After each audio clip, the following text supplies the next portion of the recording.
बिल्कुल कोई जस्टिफिकेशन नहीं है कि आप लोगों को उठाएं और उनको या फेक इनकाउंटर्स में या आप उनको गायब कर दें या आप उनको विदाउट एनी रीज़न और without any logic, without trial, without anything आप उनका कत्लेआम कर दें। ये बिल्कुल एक्सेप्टेबल नहीं है और ये जो प्रैक्टिस बड़े अरसे से और बड़ी हुकूमतों में से चली आ रही है, इसको अब ख़त्म करना चाहिए और इंशाल्लाह हम समझते हैं कि हम इस पे मूव करेंगे और ख़त्म करेंगे। ये कहती है हुकूमत के दहशतगर्द थे, तो इनके वज़ीर कानून ने फिर ऐलान क्यों किया कि हम इनको 2 करोड़ रुपया देंगे। 2 करोड़ रुपया का ऐलान करके खुद एतराफ़ किया है कि हुकूमत ने कत्ल किया है और फिर जो FIR दर्ज किया है वो FIR भी किसी के नाम के साथ नहीं है। अस्सलाम वालेकुम, मैं हूं मुनीज़े जहांगीर और आप देख रहे हैं प्रोग्राम स्पॉटलाइट। नाजरीन, आज साने साहिवाल पर एहतजाज पार्लियामान में भी गूंजा। इन 3 दिनों में सूबाई हुकूमत के बयान कई बार तब्दील हुए। सूबाई वजीर कानून राजा बिशारत ने प्रेस कॉन्फ्रेंस करते हुए कहा जीशान का ताल्लुक दहशतगर्द तंजीम दाइश से था और बाकी लोग कोलैटरल डैमेज में जां बहक हुए, जबकि इब्तदाई बयान में काउंटर टेररिज्म डिपार्टमेंट का मौक़िफ़ ये था कि मारे जाने वाले अफवाहकार थे।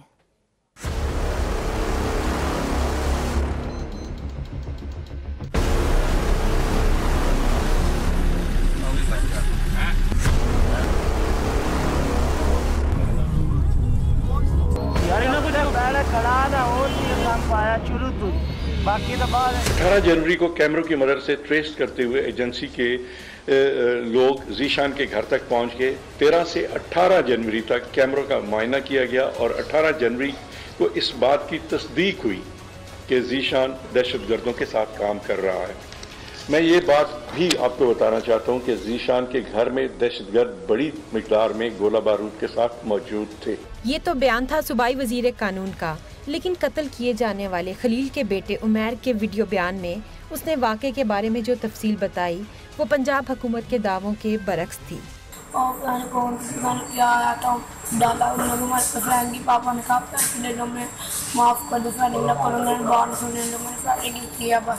साहिवाल पुलिस ने खलील के भाई मोहम्मद जलील की शिकायत पर 16 नामालूम अफराद के खिलाफ मुकदमा दर्ज किया। दूसरी जानिब काउंटर टेररिज्म डिपार्टमेंट ने इक़दाम कत्ल और दहशतगर्दी का मुकदमा मुबैना दहशतगर्दों के खिलाफ रजिस्टर किया। पंजाब किथे इमरान खान, असी किन्नू रोइए, साडे बच्चे मार दिते पुलिस ने। केड़ा कानून है, केड़ा इंसाफ है? अगर हमें इंसाफ नहीं मिलेगा हम माफ नहीं करेंगे। गल साडी तस्दीक उथों भी करो, जिथे असी रहने उथों जाके करो, हर जगह करो, जिथे असी चले उथों भी करो। उन्हां दे कोल कोई शय नहीं, शादी के अगले पीछे सारे आ रहे हैं। मारे जाने वाले अफराद के वुरसा और इलाके मकीन ने एहतजाज किया, जहां पुलिस को मौके से फरार होना पड़ा। नाजरीन, human rights commission of Pakistan के डेटा के मुताबिक जनवरी 2014 से मई 2018 तक 3,345 अफराद पुलिस मुकाबलों में मारे गए और ज़्यादातर ये पंजाब से इनका ताल्लुक था। डेटा से मज़ीद ज़ाहिर होता है कि 23 ख़वातीन और 12 बच्चे भी मुकाबलों में मार दिए गए, जबकि 55 पुलिस अहलकार भी मारे गए। साफ ज़ाहिर है कि सिर्फ 13 साल रीबा के ख़ानदान को इंसाफ दिलाने से मसला हल नहीं होगा, सिस्टम को बदलना पड़ेगा। इस मौजू पर बहस के लिए आज हमारे साथ हैं एक बहुत ही ख़ास शख्सियत, हमारे साथ हैं डॉक्टर मेहदी हसन साहब, एक स्कॉलर हैं और इनकी एक तवील स्ट्रगल है इंसानी हकूक़ के लिए। चेयरपर्सन हैं human rights commission of Pakistan के, आपका बहुत बहुत शुक्रिया। हमारे साथ तशरीफ़ रखती हैं अंदलीप अब्बास साहिबा, तहरीक इंसाफ की एक MNA हैं, एक लीडर हैं, आपका भी बहुत बहुत शुक्रिया। मलिक अहमद ख़ान साहब मुस्लिम लीग नून की तर्जुमानी कर रहे हैं और फॉर्मर स्पोक्स पर्सन हैं पंजाब हुकूमत के, पाकिस्तान मुस्लिम लीग नून के। मेरा ख्याल है हमारे साथ एहतशाम साहब होंगे जो मकतूल जीशान के भाई हैं, उनसे भी हम बात करेंगे। मगर सबसे पहले अंदलीप अब्बास साहिबा, आपकी जानिब आती हूँ। देखिए, कल JIT की रिपोर्ट सामने आएगी, मगर क्या अब तक पाकिस्तान तहरीक इंसाफ की हुकूमत को ये पता चला है कि फायरिंग क्यों की गई, कैसे की गई, ये ऑर्डर किसने दिया था?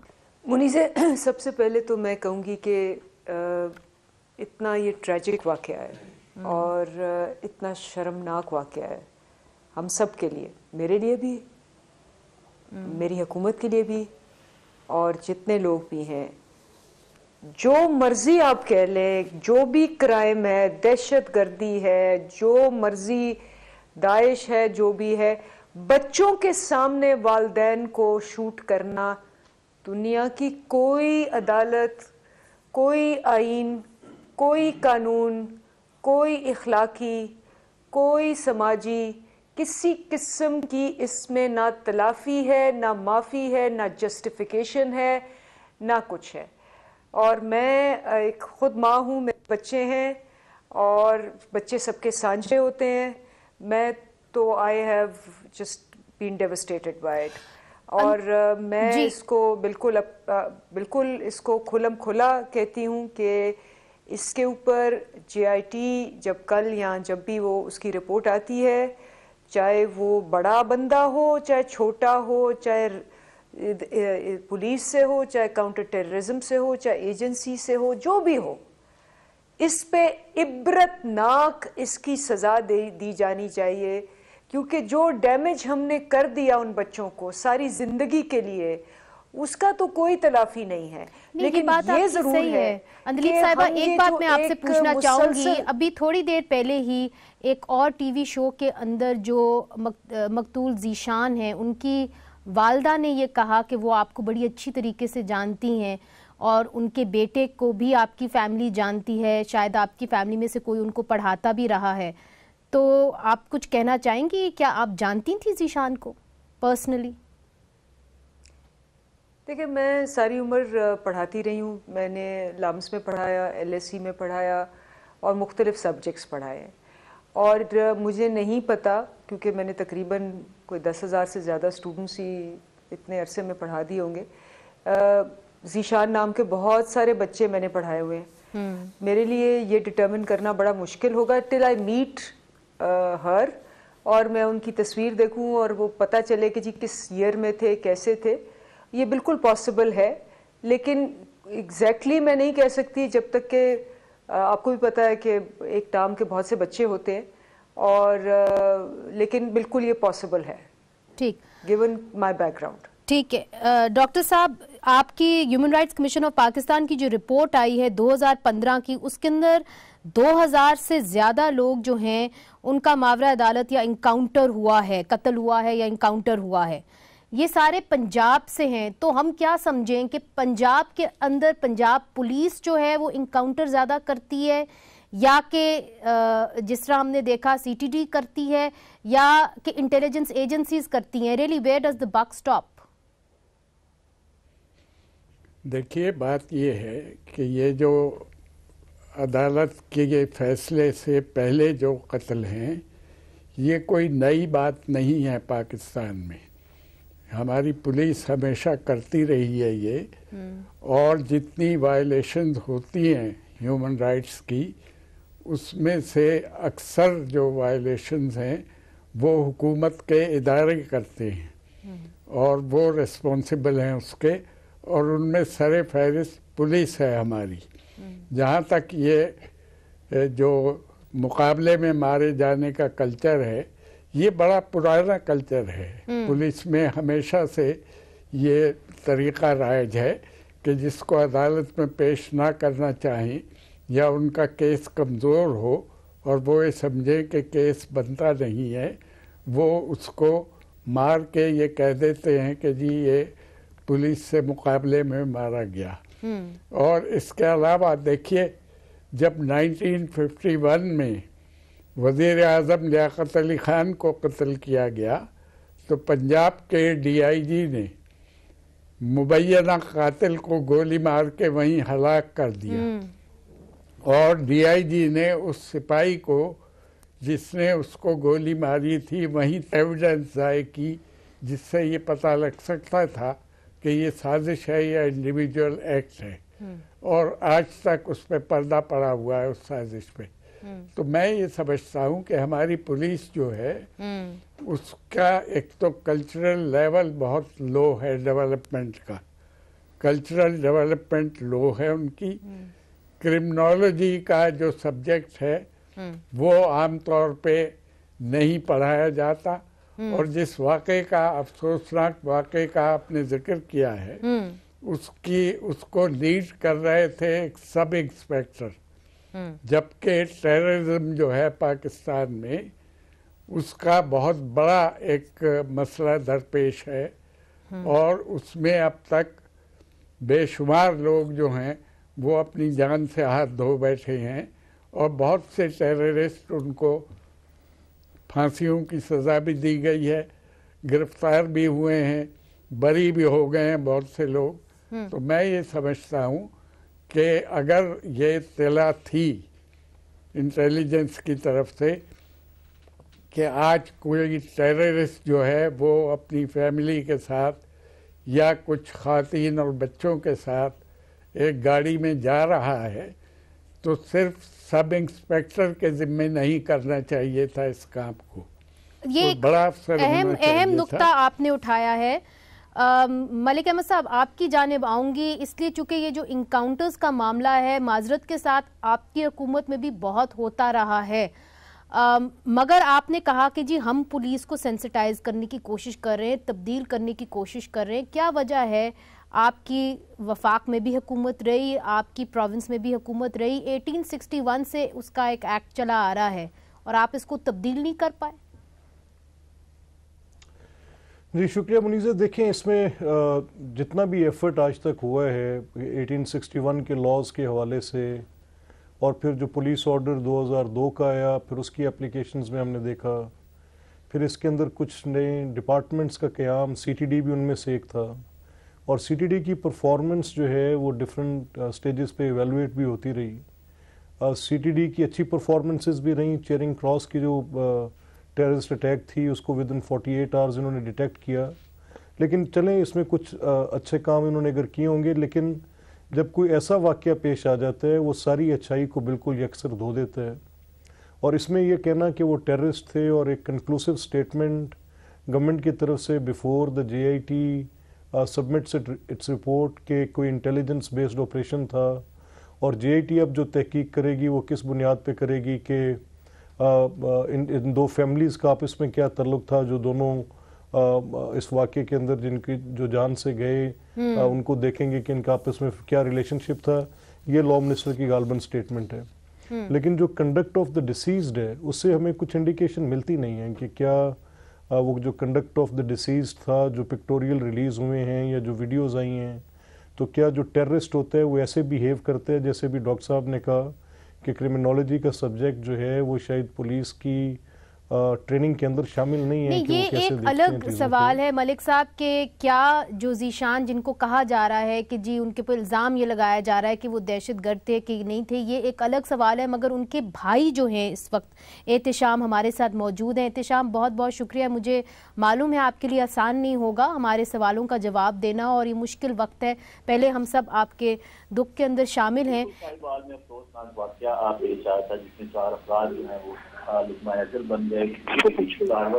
एहतिशाम, अगर आपको मेरी आवाज आ रही है, सवाल मेरा बताएं। जी, सवाल मेरा ये है कि जो JIT इस वक्त तश्कील दी गई है और कल वो रिपोर्ट शाया करेगी और जो तहकीकात हो रही है उससे क्या आप और आपकी जो खानदान है वो मुतमईन है?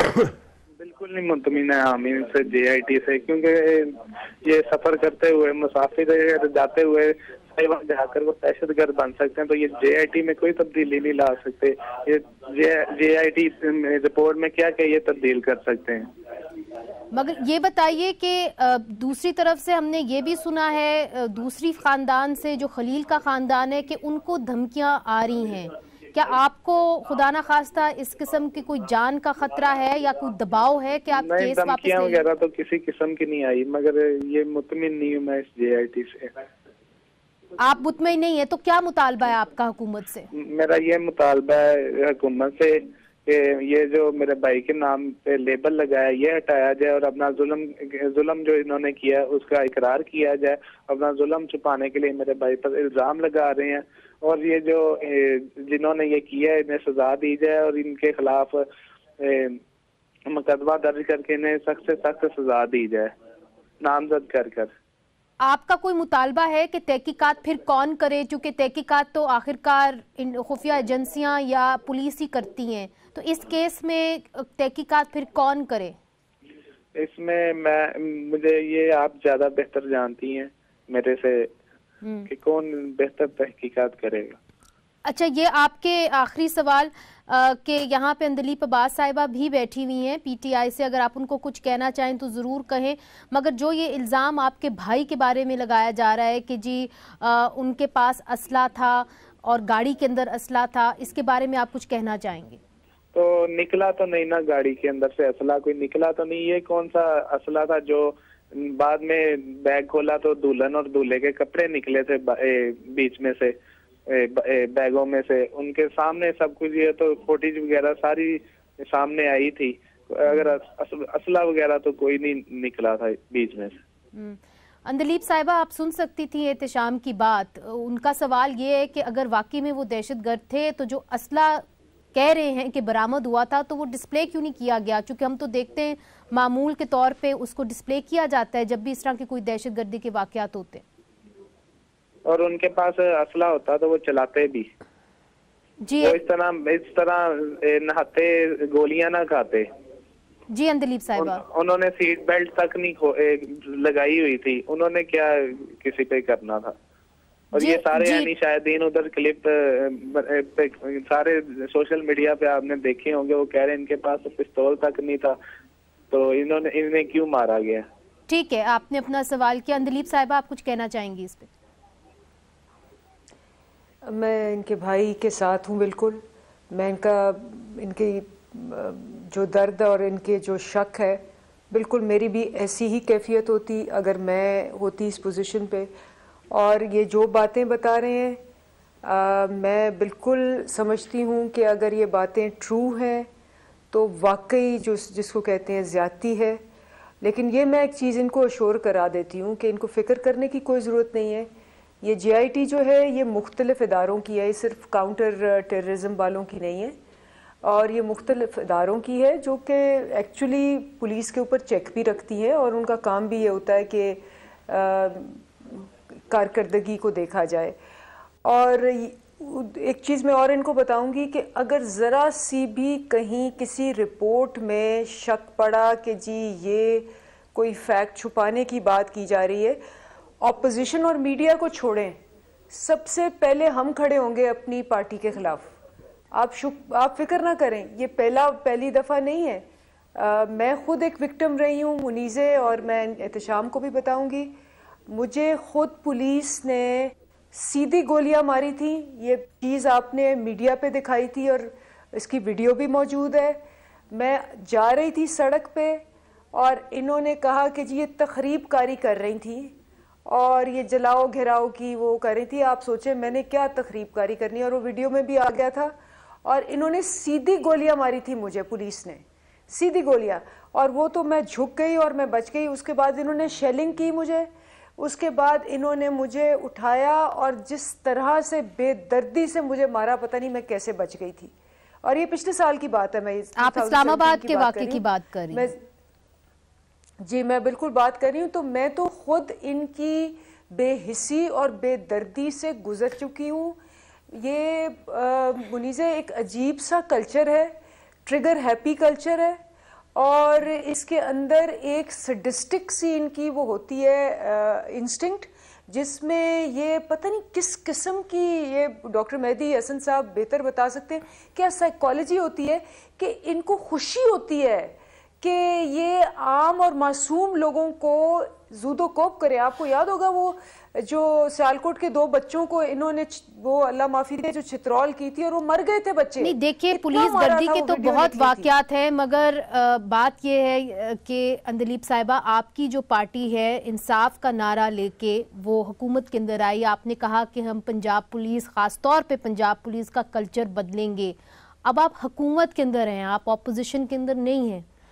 अब आप किस किस्म के सिस्टमिक चेंजेस ला सकते हैं, लाने का सोच भी रहे हैं, इसके ऊपर बहस भी होनी चाहिए, और ये एक टेस्ट केस होना चाहिए कि नहीं, इस पे हम सवाल करेंगे वक्फे के बाद।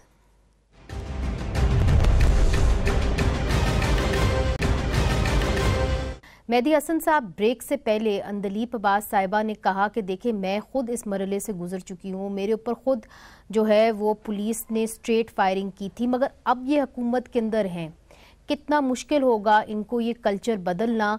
क्या अकाउंटेबिलिटी का मसला है, एहतसाब नहीं होता, या कि सिस्टम अलाउ करता है कि आप इनकाउंटर्स करें?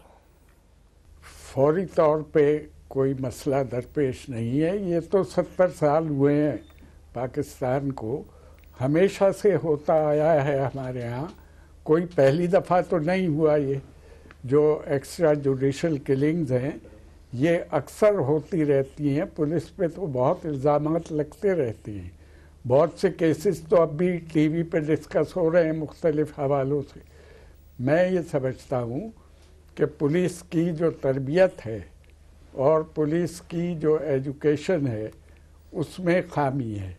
मैंने पहले जैसा कहा अभी कि एक तो उनको क्रिमिनोलॉजी का इल्म जो है वो हासिल करना चाहिए, उनकी नफ्सियात पढ़नी चाहिए क्रिमिनल्स की। दूसरे, साइकोलॉजिकल वॉरफेयर से वाकिफ़ होना बहुत ज़रूरी है कि किस तरह डिमोरलाइज करते हैं आप किसी को बातचीत से या सामने जाके, किस तरह किसी का मोरल बूस्ट करते हैं। ये तमाम चीज़ें आनी ज़रूरी हैं और जब तक ये काम नहीं होगा उस वक्त तक ये ट्रिगर हैप्पी जो है पुलिस। और मैंने जैसा अभी कहा कि जो इल्ज़ामात लगाए जा सकते हैं, देखने के बाद जो कुछ दिखाया गया है 2 दिन में साहिवाल के सानहे के बारे में, पहली बात तो ये है कि वो गाड़ी वहीं छोड़ गए जो पुलिस वाले थे। इस एपिसोड के बाद गाड़ी साथ नहीं ले गए फोरेंसिक के लिए, असला नहीं दिखाया जो उनके कहने के मुताबिक बरामद हुआ, कुछ जैकेट्स भी वो कहते हैं निकाली, असला भी मिला, वो दिखाया क्यों नहीं जबकि उन्हें पता था कि सब कुछ दिखाया जा रहा है, रिकॉर्ड हो रहा है। और उन्होंने लाशें भी वहीं छोड़ दी। लाशों का पोस्टमार्टम तो पुलिस करवाती है, वो बाद में हुआ। वो जो आए थे उनको गिरफ्तार करने और करीब से गोलियां मारी गई, तो अगर इतने करीब थे वो कि वो गोलियां मार रहे थे बहुत करीब से पोस्टमार्टम रिपोर्ट के मुताबिक, तो उन्होंने गिरफ्तार क्यों नहीं किया उन्हें? और आखिरी बात यह है इस सिलसिले में कि वो कहते हैं कि जी उन पे गोलियां चलाई गई, वो गोलियों के खोल कहाँ हैं जो चलाई गई उन पे? वो तो सड़क पे होने चाहिए थे ना कहीं। ये तमाम चीज़ें तहकीकात में शामिल होती हैं और जो कुछ वो कर सकते थे गिरफ्तार करने के बाद वो तमाम मुकदमा चल सकता था, तहकीकात हो सकती थी। और अगर वो ये कहते हैं कि ज़ीशान जो है जिसको वहाँ मारा गया वो टेररिस्ट था, तो उसको गिरफ्तार करने की कोशिश करनी चाहिए थी, उसको मारने की क्या ज़रूरत थी? ये बहुत अहम सवाल आपने मेहदी हसन साहब रखे हैं, बगैर मुकदमे के। मगर इससे ये जाहिर हो रहा है कि इनकी ट्रेनिंग के अंदर भी बहुत सारी खामियां थी। मलिक अहमद साहब, इससे पहले आपकी हुकूमत बिल्कुल है, आपकी हुकूमत थी मलिक साहब, और डॉक्टर शिरीन मज़ारी ने आज बात तो सही की है कि हम वो खामियाजा भुगत रहे हैं। आपने जो एक बीज बोए थे शायद उनका खामियाजा भुगत रहे हैं। और मैं सिर्फ PMLN को कटहरे में खड़ी नहीं करी, जाहिर है एक सिस्टम है, मगर आप इन चीज़ों को दुरुस्त क्यों नहीं कर पाए? और क्या रेजिस्टेंस थी, पुलिस की तरफ से रेजिस्टेंस थी, या सियासतदान खुद इस मामले को ठीक नहीं करना चाहते? नहीं, देखिए, मैं नहीं समझता कि डॉक्टर शिरीन मज़ारी की बात मेरिट्स एनी कमेंट। अगर आज एक फेलियर है और पुलिस ने कोई बहुत ज़्यादा हाई हैंडेडनेस की है, डिसप्रोपोर्शनेट यूज़ ऑफ फोर्स किया है, तो करंट डिस्पेंसेशन उसकी आंसरेबल है। ये तो एक कोई दुरुस्त वतीरा नहीं है और हम एज अ पार्टी तो इसको हम पोलिटिसाइज भी नहीं कर रहे। हमें तो इतनी समझ बूझ है कि पुलिस की वर्किंग में कौन सी चीज़ें हैं जो ब्लेमिश बनती हैं, और इस अंदाज में जिस तरह PTI ने जो पिछले इंसिडेंट्स थे जो PMLN की गवर्नमेंट के दौरान हुए, उनको total two topple the government के प्रोटेस्ट्स की शक्ल में उनको तब्दील किया, तो हमारा तो इस तरह करना कोई इरादा है ना हम कहना चाहते हैं। नहीं, मगर जिस तरह मेहदी हसन साहब पॉइंट आउट कर रहे हैं कि क्रिमिनोलॉजी आप नहीं पढ़ते, एजुकेशन नहीं है, ट्रेनिंग नहीं है, और जो उन्होंने डिस्क्राइब किया है वो तो बिल्कुल अनट्रेन्ड लोगों का काम है कि जी उनको इस तरह। जी मैं मुनीज़ अर्ज करता हूँ, देखें कि पुलिस की जो ट्रेनिंग की इश्यूज हैं वो आप ग्रेजुअल कर सकते हैं। ये रिफॉर्म्स कोई ऐसी रिफॉर्म्स नहीं हैं जिनको आपने en bloc with one effort change कर देना है। अगर जहाँ तक ताल्लुक है ट्रेनिंग्स में, कैपेसिटीज़ में, उनको क्रिमिनोलॉजी के सब्जेक्ट्स के साथ वाकफियत देना, साइकोलॉजिकल उनको वो एजुकेशन देनी जिसका डॉक्टर साहब जिक्र कर रहे हैं, ये दुरुस्त बात है। ये इनके ट्रेनिंग के प्रोसेसेस में होना चाहिए। और हम अभी तक पिछले जिन पुलिस रूल्स के साथ गवर्न ये सारा सिस्टम चल रहा है, जो पुलिस रूल्स जो पुराने हमारे पास हैं 1861 के 1934 के जो पुलिस रूल्स हैं जो इनके साथ चल रहे हैं, फिर उनके अंदर अगर कोई आज भी चीज़ें एप्लीकेबल हैं वो सारी बातें मुनीज़े वो हैं जिनको रिफॉर्म होना लाजमी है, नहीं, मगर मेरा सवाल आपसे ये है कि आप हुकूमत में रहे, रिफॉर्म क्यों ना कर पाए? आप ही के उसी सवाल को मैं एड्रेस कर रहा हूँ कि जो पिछले दौरे हुकूमत में जिन चीज़ों पे काम किया गया उसमें बहुत सी प्रायोरिटीज़ ये थी जिनमें एक सर्वेलेंसेस का निज़ाम था। आप देखें लाहौर सेफ सिटी का जो मॉडल है, इसने क्राइम को कंट्रोल करने में बहुत हेल्प की है, इसकी टेक्नोलॉजिकल बेस बढ़ाई गई। मेरा सवाल तो बड़ा मुख्तलिफ था। अगर कानून इतना पुराना था तो उसको आप रिवाइव क्यों नहीं कर पाए, जब पुलिस एहलकार एक्सपर्ट्स आपको यही कह रहे हैं, पिन पॉइंट कर रहे हैं कि आपको करने की जरूरत है? मैं आपसे अर्ज करूँ ना, देखें कि जो पुलिस की जो लॉज के अंदर रिफॉर्म करनी है ये दुरुस्त है, ये हम तस्लीम करते हैं कि ये हर सूरत रिफॉर्म होना चाहिए था, इसको किया जाना चाहिए था। टाइम बेस्ड इंसर्शंस हुई, कुछ इसके अंदर तब्दीलियां लाई गई, कुछ 2002 में आई, वो प्रैक्टिस हुई 10-12 साल। उसके अंदर कुछ जो कैपेसिटी के इश्यूज हैं वो डिफरेंट हैं, लॉज को बदलना डिफरेंट है, रूल्स को बदलना डिफरेंट है। ये तीनों टीयर्स में काम होना ज़रूरी था। कुछ काम इसके अंदर किया गया। मैंने आपसे यही अर्ज़ की कि इसको आप overnight with one stroke of pen सारा सिस्टम तब्दील नहीं कर सकते, ना कर पाएंगे। इसको भी आप ग्रेजुअली इन रिफॉर्म्स को जब इंट्रोड्यूस करते हैं तो फिर क्योंकि ये बहुत पुराना पुलिसिंग का निज़ाम है, पुराने लॉज पर बेस्ड है, पुराने रूल्स पर बेस्ड है, इसकी पुलिस की जो पुलिसिंग के ट्रेंड्स हैं वो भी बहुत पुराने, एक सदी के। लेकिन मैं एक सिर्फ बात कहना चाह रहा हूँ कि जिस हद तक ये इस चीज़ का ताल्लुक है कि पुलिस की परफॉर्मेंस बेस्ड जो एक्टिविटी है, मैं उसका जिक्र आपसे कर रहा था। यस, ये दुरुस्त है कि लॉज के अंदर शिद्दत के साथ रिफॉर्म्स की ज़रूरत थी, and that failures lies on our part to certain extent कि वो पुलिस रिफॉर्म नहीं की जा सकी, होनी चाहिए थी।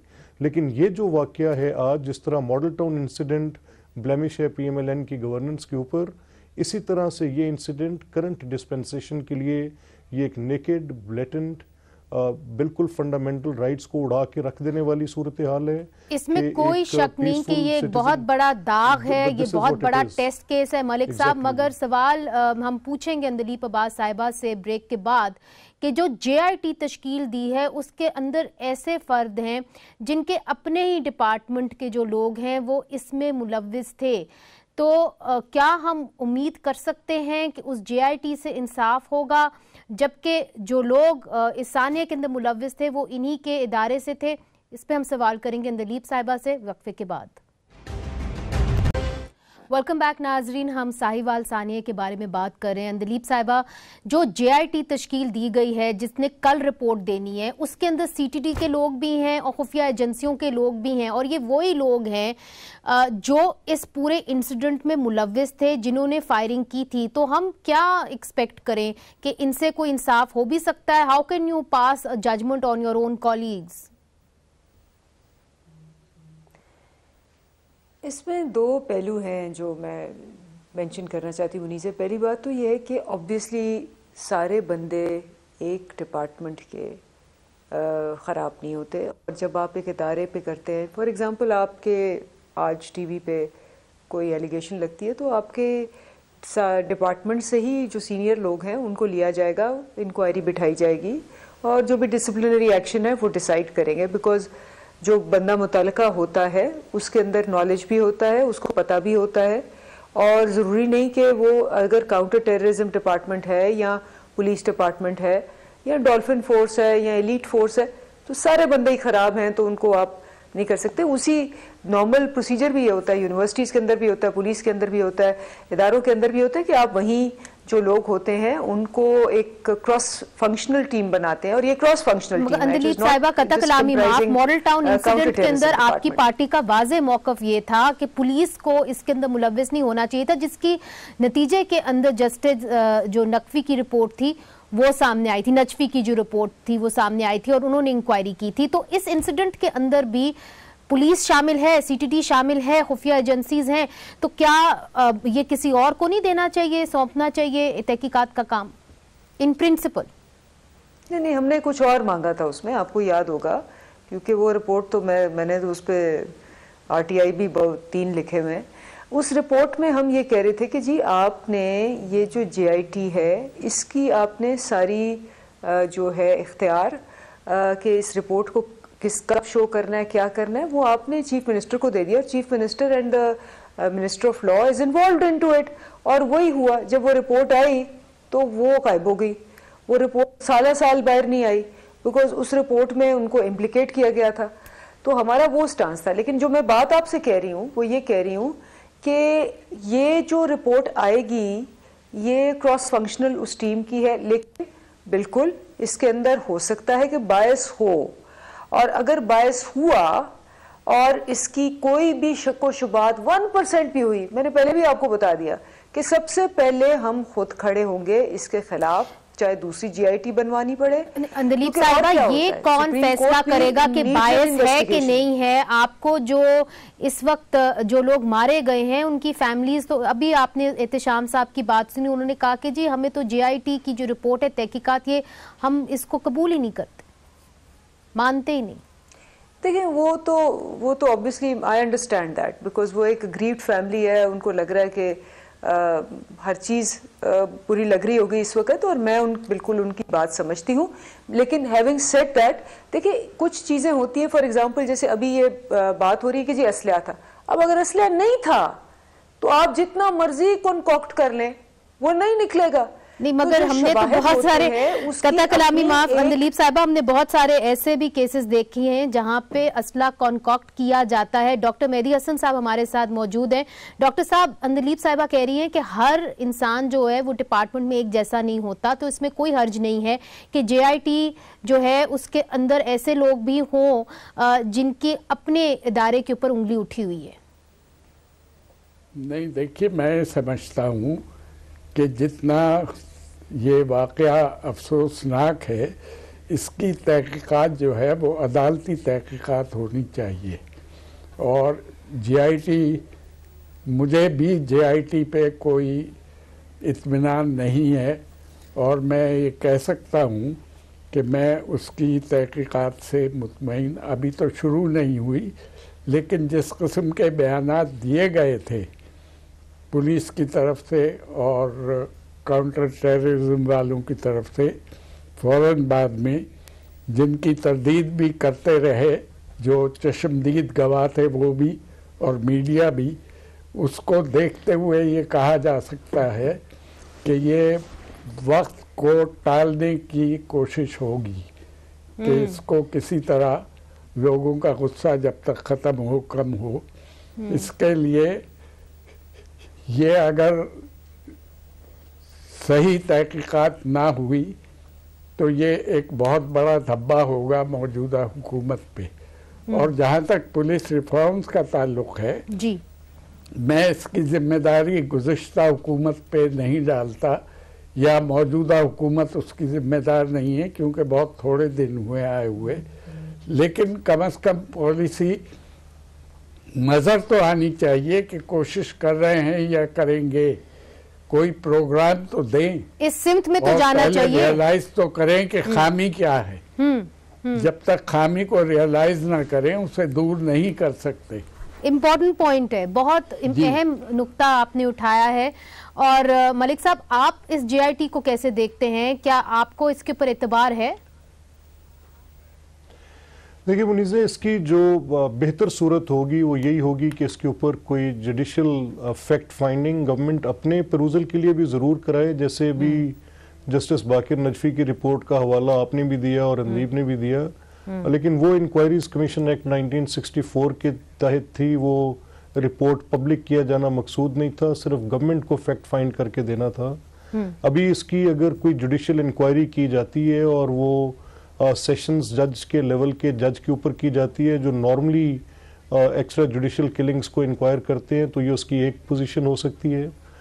एक्स्ट्रा जुडिशियल किलिंग्स के ऊपर लीगल पोजीशन ये है, ये लॉ ऑफ द लैंड है। मुझे इस समझ आने से कासिर है कि पूरी हुकूमत क्यों इतनी उजलत में इस तरह के बयानात दे रही है। मैं नहीं मानता कि उनकी कोई बदनीति होगी इस वाक़े के लिए, और इस मामले पे हमारी एक ये ह्यूमन ट्रेजेडी है, इसको हमें इसी अंदाज में देखना चाहिए।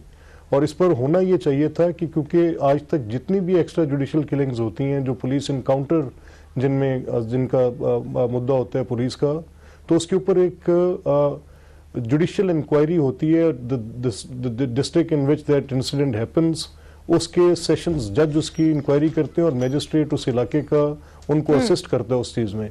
लेकिन यहाँ पर एक पुलिस की जेआईटी कॉन्स्टिट्यूट कर देगी। इस बेसिक प्रिंसिपल ऑफ लॉ को भी बिल्कुल कि नोबडी कुड बी द जज ऑफ हिज ओन कॉज, इस तफ्तीश की तो पुलिस के हाथों ये आपने एक इम्पोर्टेंट पॉइंट आपने उठाया है। आखिरी सवाल आपसे दलीप साहिबा, सिर्फ लास्ट वर्ड आपसे चाहिए। दोनों मलिक अहमद साहब और डॉक्टर मेहदी हसन साहब कह रहे हैं कि इसकी एक जुडिशियल इंक्वायरी होनी चाहिए। क्या आप समझती हैं कि आपकी हुकूमत को एक जुडिशियल इंक्वायरी करना जरूरी है? देखें, आप सारे लोग बैठ के, मैं हैरान नहीं हूँ, समझती हूँ बात को, कि कुछ दिन पहले कह रहे थे कि ये वो जो सो मोटो होता है और हर चीज़ पे वो जस्टिस साकिब निसार सो मोटो लेके जेआईटी बनवा देते हैं, तो बिल्कुल ऐसे ही है, जुडिशियल क्यों करते हैं वो। अब आपको याद आ रहा है, बट एनीवे मेरे ख्याल में कोई हर्ज नहीं है। मेरा ख्याल है कि हमें हर चीज़ करवानी चाहिए, इसकी इन्वेस्टिगेशन करने था। लेकिन मैं एक फैक्टर आपको बताना चाह रही हूँ, ये करवा भी लेंगे ना तो इसमें ये रूट कॉज को नहीं करेगा, ये ऊपर से एक दफा एक केस को हल कर देगा, लेकिन ये प्रॉब्लम रहेगा। बिकॉज ये प्रॉब्लम, आपने बिल्कुल सही कहा मुनीज़, 1861 का एक्ट है, होली काऊ की तरह उसको टच नहीं किया गया। आप सोचें, वाहिद सूबा जिसने टच किया और चेंज किया, रिफॉर्म्स लाया 4 साल में, वो केपी था। हम वही यहाँ करने की कोशिश कर रहे हैं, लेकिन इंशाल्लाह, सॉरी मेरा वक्त बिल्कुल खत्म हो गया है। हम उम्मीद करते हैं कि कम से कम जिस तरह के डॉक्टर मेहदी हसन साहब ने कहा है कि आप प्रॉब्लम को रिकग्नाइज तो करें और हुकूमत इस सिमत में जाए। बहरहाल आज के प्रोग्राम में डॉक्टर मेहदी हसन साहब ने और मलिक अहमद खान साहब का ये कहना है कि एक जुडिशियल इंक्वायरी ही हल है सानिया साहिवाल का। आप सबका बहुत बहुत शुक्रिया। खुदा हाफिज।